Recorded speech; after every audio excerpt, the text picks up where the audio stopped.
اب بات یہ ہے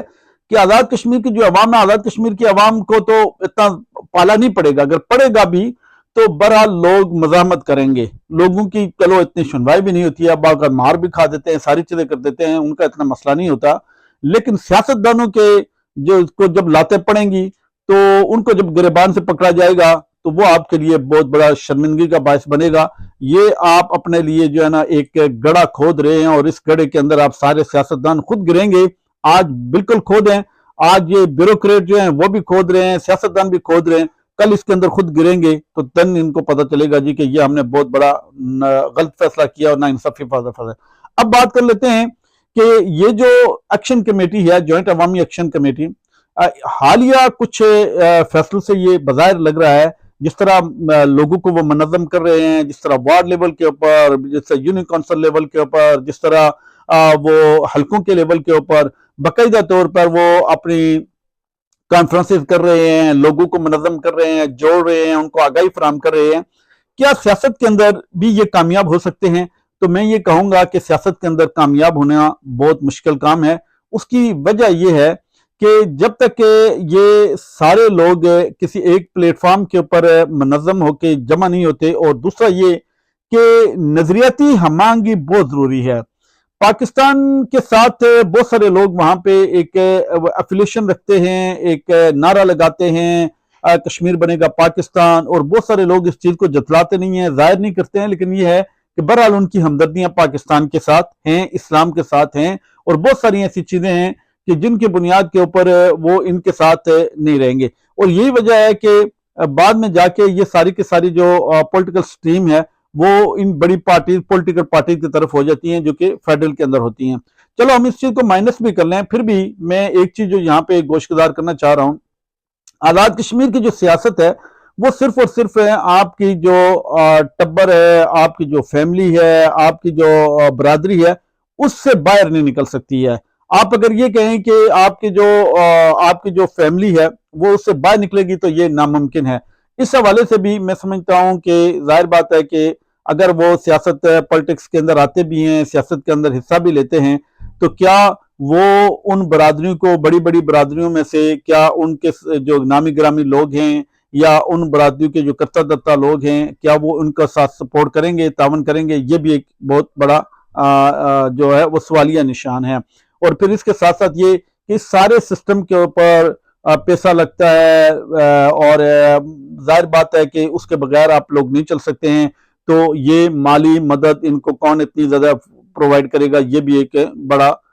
پیچیدہ مسئلہ ہے۔ اب بات کرتے ہیں کہ آزاد کشمیر کی جو سیاست ہے اس کے اندر برادریوں کا کتنا رول ہے۔ تو میں صرف آپ کو ایک چھوٹی سی مثال دیتا ہوں کہ آپ جو اس وقت آزاد کشمیر کی ایک بہت بڑی پیسے والی شخصیت جو ہے سدھارتھ تنویر الیاس، آپ ان کو ہی دیکھ لیں کہ وہ سیاست کے لیے وہ ایک حلقے کی تلاش کے اندر ہیں، اور حلقے کو جس کو کہتے ہیں نا کہ ٹارچ جلا کے تلاش کر رہے ہیں کہ ملدیال برادری یا مغل برادری کے لوگ کہاں پہ بستے ہیں تاکہ وہ وہاں پہ جا کے اپنی انٹری کر سکیں۔ پچھلی دفعہ وہ وسطی حلقے میں اس وجہ سے آئے تھے کہ چونکہ وہاں پہ ان کی ملدیال برادری تھی، اس دفعہ وہ لوگ اسی وجہ سے وہ جانا چاہ رہے ہیں وہاں پہ جو شرقی حلقے میں، کہ وہاں پہ ان کی ملدیال برادری ہے، یا پھر یہ ہے کہ نیلم کا بعض اوقات کہا جا رہا ہے تو اسی وجہ سے کہ وہاں پہ ان کی ملدیال برادری ہے۔ اس کے علاوہ بھی اگر وہ سیاستدان ہیں تو وہ کسی علاقے کے اندر کسی اور جگہ پہ، راولہ کوٹ کے کتنے حلقے ہیں، اپنا حلقہ چھوڑ کے وہ چونکہ ان کے کزن کے پاس ہے، کسی اور حلقے کے اندر جا کے کیوں نہیں پالیٹکس کرتے؟ صرف اس وجہ سے کہ ان کو پتا ہے کہ یہاں پہ برادریوں کی پالیٹکس ہوتی ہے، برادری کے علاوہ یہاں پہ پالیٹکس نہیں ہوتی ہے۔ تو اس حوالے سے میں یہ سمجھتا ہوں کہ جو ایکشن کمیٹی ہے اس کو بہرحال کام تو بہت اچھا کر رہے ہیں، لوگوں کو آگاہی بھی بہت اچھی دے رہے ہیں، لیکن کیا اس کے لیے کوئی ایک نظریہ، ایک فلسفہ، ایک تھیوری اور ایک سیاسی لائحہ عمل وہ اپنا سامنے رکھیں گے، اور پارٹی کا جو ڈھانچہ ہوتا ہے، جو سٹرکچر ہوتا ہے وہ سامنے رکھیں گے کہ کون سے ڈویژن کے اندر کون سے لوگ شامل ہیں اور وہ کس طرح کر کے لیڈ کریں گے؟ یہ بہت ساری چیزیں ہیں کہ جو میرے خیال میں ابھی طے ہونی ہیں، اور الیکشن چونکہ آنے والے ہیں، بہت جلدی آنے والے ہیں، تو اس قلیل وقت کے اندر، اس چھوٹے سے عرصے کے اندر مجھے بظاہر نہیں لگتا ہے کہ جو عوامی ایکشن کمیٹی ہے وہ اس یہ جو پروسیس ہوتا ہے الیکٹورل پروسیس، اس کے اندر اپنا کوئی رول یا فیڈ بیک دے سکیں گے یا کوئی طے کر سکیں گے۔ لیکن یہ بات میں ضرور آپ کو کہنا چاہ رہا ہوں کہ